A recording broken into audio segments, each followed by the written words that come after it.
Wahyu 11 ayat 1 sampai dengan 19. Beginilah firman Tuhan. Dua saksi Allah. Kemudian diberikanlah kepadaku sebatang bulu seperti tongkat pengukur rupanya, dengan kata-kata yang berikut: bangunlah dan ukurlah bait suci Allah dan mezbah dan mereka yang beribadah di dalamnya. Tetapi kecualikan pelataran bait suci yang di sebelah luar, janganlah engkau mengukurnya, karena ia telah diberikan kepada bangsa-bangsa lain, dan mereka akan menginjak-injak kota suci 42 bulan lamanya. Dan aku akan memberi tugas kepada dua saksiku, supaya mereka bernubuat sambil berkabung 1260 hari lamanya. Mereka adalah kedua pohon zaitun dan kedua kaki dian yang berdiri di hadapan Tuhan semesta alam. Dan jikalau ada orang yang hendak menyakiti mereka, keluarlah api dari mulut mereka menghanguskan semua musuh mereka. Dan jikalau ada orang yang hendak menyakiti mereka, maka orang itu harus mati secara itu. Mereka mempunyai kuasa menutup langit, supaya jangan turun hujan selama mereka bernubuat. Dan mereka mempunyai kuasa atas segala air untuk mengubahnya menjadi darah, dan untuk memukul bumi dengan segala jenis malapetaka setiap kali mereka mengkehendakinya. Dan apabila mereka telah menyelesaikan kesaksian mereka, maka binatang yang muncul dari jurang maut akan memerangi mereka dan mengalahkan serta membunuh mereka. Dan mayat mereka akan terletak di atas jalan raya kota besar yang secara rohani disebut Sodom dan Mesir, di mana juga Tuhan mereka disalibkan. Dan orang-orang dari segala bangsa dan suku dan bahasa dan kaum melihat mayat mereka 3,5 hari lamanya.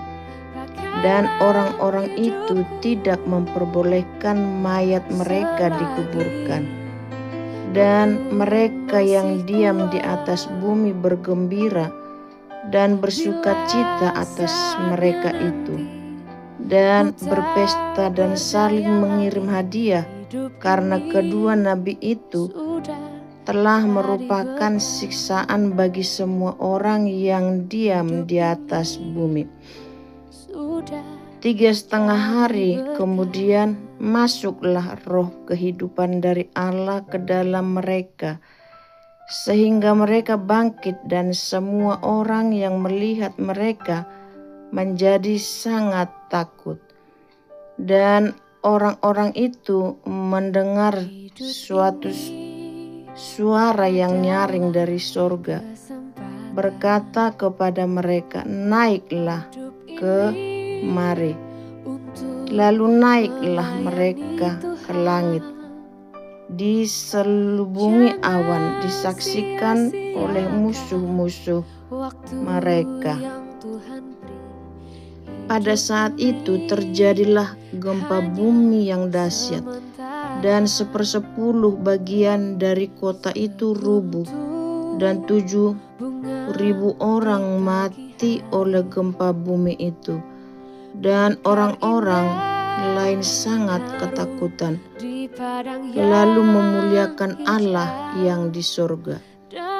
Celaka yang kedua sudah lewat, lihatlah celaka yang ketiga segera menyusul. Sangkakala yang ketujuh, nyanyian puji-pujian para tua-tua. Lalu malaikat yang ketujuh meniup sangkakalanya, dan terdengarlah suara-suara nyaring di dalam sorga, katanya, pemerintahan atas dunia dipegang oleh Tuhan kita, dan Dia yang diurapinya, dan Ia akan memerintah sebagai Raja sampai selama-lamanya.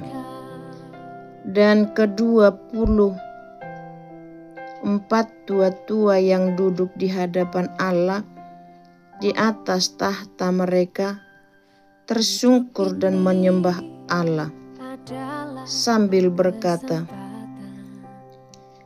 kami mengucap syukur kepadamu ya Tuhan Allah yang Maha Kuasa, yang ada dan yang sudah ada, karena Engkau telah memangku kuasamu yang besar dan telah mulai memerintah sebagai Raja. Dan semua bangsa telah marah, tetapi amarahmu telah datang, dan saat bagi orang-orang mati untuk dihakimi dan untuk memberi upah kepada hamba-hambamu, nabi-nabi dan orang-orang kudus, dan kepada mereka yang takut akan namamu, kepada orang-orang kecil dan orang-orang besar, dan untuk membinasakan barang siapa yang membinasakan bumi. Maka terbukalah bait suci Allah yang di sorga, dan kelihatanlah tabut perjanjiannya di dalam bait suci itu, dan terjadilah kilat dan deru guruh dan gempa bumi dan hujan es lebat.